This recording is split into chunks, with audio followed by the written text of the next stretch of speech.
레전드 군인, 업적 마스터, 39살의 원사가 된 레전드 참군인. 인터넷에 39살의 원사가 된 레전드 군인이라며 한때 유행했던 짤이 있었습니다. 김원사님은 특전부사관 출신으로 특전사에서 복무하고 현재 25사단 수색대대에서 근무하는 것으로 알려져 있는데요. 과거 특전사 저격수 교관으로 많은 후배들을 양성하고 많은 후배 군인들에게 존경받는 인물로도 알려져 있습니다. 과연 우리 김원사님 정도가 되려면 얼마나 훈련을 받아야 할까요? 일단 특전부사관이 되기 위한 임관 전 훈련 기간과 공수기본 교육과정은 제외하고 이야기하도록 하겠습니다. 첫 번째, 한로 고공기본 과정입니다.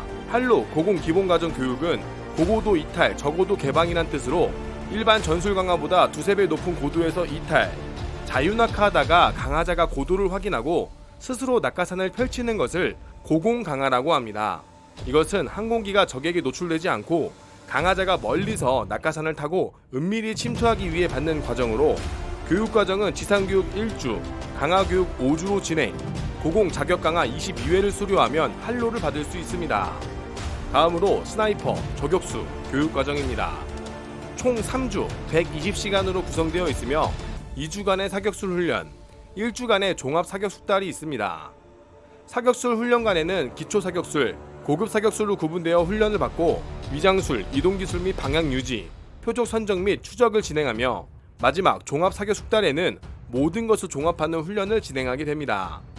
스나이퍼 저격수는 전장에서 적에게 공포를 주며 적의 기동 속도를 늦춰 저격수 한 명이 한 개 중대를 묶어둘 수 있는 역할을 수행합니다. 또한 유호사거리 밖의 적의 활동을 관찰해 항공 화력 유도 또한 병행할 수도 있습니다. 다음은 레인저, 산악 전문 과정입니다. 레인저 과정에는 육군 보병학교 동복 유격장에서 평가를 실시하는 유격 레인저 과정이 있으며 김원사님이 차고 있는 레인저는 특전사 레인저 산악 전문 과정으로 3주간의 교육을 받고 수료하는 전문 자격입니다. 다음은 최정예 전투원입니다. 대한민국 육군 최정예 전투원은 합격률이 전체 인원의 5% 미만인 선발시험입니다. 육군 부사관학교에서 실시하는 육군 최정예 전투원 선발대회는 2주간의 일정으로 진행되며 교육훈련 붐 조성을 위한 우수 전투원을 선발하는 것으로 각 부대에서 선발된 인원들로 구성된 참가자들이 자신의 주특기에 맞는 편제 장비 사용 숙달에 대해 평가를 받으며 단 한 번의 실수에도 탈락하는 아주 어려운 검증 과정입니다. 체력, 사격, 주특기 관련 평가의 과제로 진행되며 수많은 참가자들이 탈락과 합격의 눈물을 흘리기도 합니다. 재수는 기본이며 3수, 5수, 6수까지 하는 엄청나게 어려운 과정입니다. 다음은 가슴에 있는 UDT, 해군 특수전단 교육 수료입니다. UDT 훈련은 다들 아시다시피 강도 높은 훈련으로 유명한데 해군 UDT 교육에 특전사가 위탁 교육을 받는 형태로 약 24주간 진행되며 24주를 모두 수료한 자에게는 UDT 휘장이 수여됩니다. 가슴에 있는 또 다른 휘장, 월계 금성 이성 휘장은 200회에서 299회 강화자에게 수여되는 자격으로 낙하산을 200번 넘게 뛰었다고 생각하시면 됩니다. 강화는 항공 자산 여건에 따라서 매일매일 다르겠지만 하루에 많게는 오전, 오후, 야간까지 3회까지 뛸 수도 있는데요. 하루에 3번이라고 하고 약 200여 회라고 하면 약 70일 정도 주말 없이 10주 동안 매일 아침, 점심, 저녁으로 강화해야 받을 수 있는 휘장입니다. 또 다른 휘장인 가슴에 있는 민정경찰 휘장은 육군 수색대라는 표식이며 슈팅 인스트럭터는 사격교관 패치입니다. 자, 다시 계산해보면 한로, 고공기본과정 6주, 스나이퍼 3주, 레인저 3주, 최정예 전투원 2주, UDT 24주, 월계 이성휘장, 하루도 안 쉬고 매일 아침, 점심, 저녁으로 3번 뛰었을 때 10주, 총 48주로 약 11개월이 소모됩니다.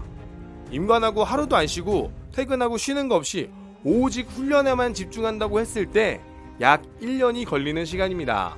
현재 현역으로 레전드 군인이라 불리는 김종각 원사님은 현재 25사단에 복무 중이며 39살의 젊은 나이에 원사를 단 레전드로 알려져 있습니다. 부사관의 진급 기본 연수는 하사에서 최소 2년을 해야 중사 진급을 할 수 있고 중사에서 최소 5년, 상사에서 최소 7년을 해야 원사를 달 수 있는데요.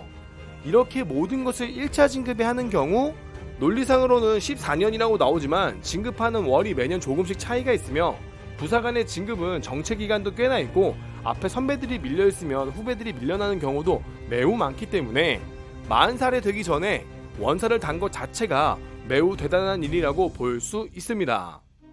김종각 원사는 항상 후배들에게 절대 강요하지 않는 선배로 알려져 있습니다. 강요하지 않고 왜 해야 하는지 동기를 부여하고 하는 방법을 알려주고 후배들이 스스로 할 수 있게 하는 리더십을 가져 많은 후배 부사관들로부터 정말 존경받는 군인으로 알려져 있습니다. 현재 원사의 계급장을 달고도 최정예 전투원 양성에 매진해 김종각 원사가 있는 25사단은 현재 보병사단 중에 최정예 전투원을 최대 방출한 사단이 되었고, 김종각 원사가 최정예 전투원이 되었을 때 당시 30대 후반임에도 불구하고 한참 어린 후배들과 함께 최정예 전투 요원이 되어 후배들로부터 모범이 된 진짜 참군인입니다. 또한 최근 국방TV 인터뷰에서 자신을 믿고 따라준 후배들이 최정예 전투 요원에 합격해서 찾아와 감사하다고 말할 때 너무 감격한다고 눈물이 나올 것 같다고 인터뷰한 겸손한 군인이기도 합니다. 저는 이러한 부사관을 보며 생각했습니다. 이러한 분들이 장교가 되기 위한 사관생도, 장교 후보생을 교육하는 것이 맞지 않을까? 미국의 사관학교 웨스트포인트는 실제 훈련부사관이 생도들을 교육합니다. 현재 사관학교와 장교 후보생 교육은 모두 다 장교들이 교육을 담당하고 있는데, 저의 개인적인 생각으로는 이러한 위관 장교들이 대부분 소령 진급을 앞둔 사람으로 과연 소신있게 생도들을 훈육할 수 있겠느냐라는 의심입니다. 장교를 키워내는 사관생도 후보생들은 엄격한 교육과 규정 속에 길러내야 훌륭한 장교가 될 수 있습니다. 그런데 훈육장교가 진급을 앞두고 몸을 사리고 있는 사람이 훈육을 한다면 과연 소신 있는 지휘가 가능할까? 라는 생각이 듭니다.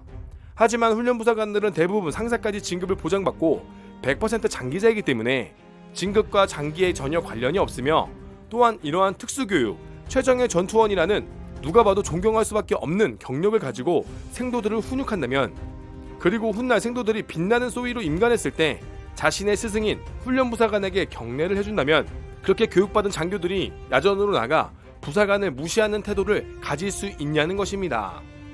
일부 사람들은 어떻게 장교를 부사관이 교육하느냐 라고 말하는 사람들도 있습니다. 그러나 과연 김종각 원사님 같은 사람이 위관 장교들보다 못한 경험과 군인 정신을 지니고 있을까요? 여러분들의 생각은 어떠하신가요? 댓글로 남겨주세요. 시청해주셔서 감사합니다.